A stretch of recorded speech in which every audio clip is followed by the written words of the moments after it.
একজন অলির সোবতে বসলে গো জিরো থেকে হিরো হওয়া যায়। কথা কোন ঠিক না বেঠিক? বন্দরিয়া গভীর মনোযোগ অন্তরের কান লাগান। বন্দরিয়া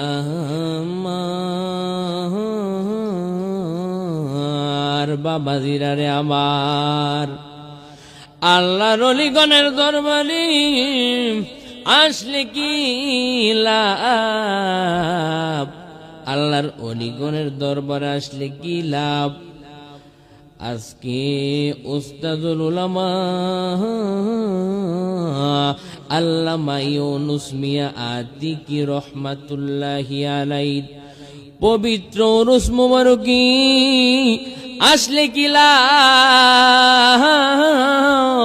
আসলে কি লাভ গো? আল্লাহর অলিগণের দরবারে আসলে তুমি যা চাও তা পাইবা। জবান খুলে বলেন সুবহানাল্লাহ। আসলে কি লাভ? একজন অলির সোবতে বসলে গো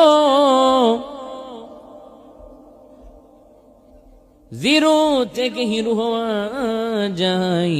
কথা কোন ঠিক না বেঠিক? বন্দরিয়া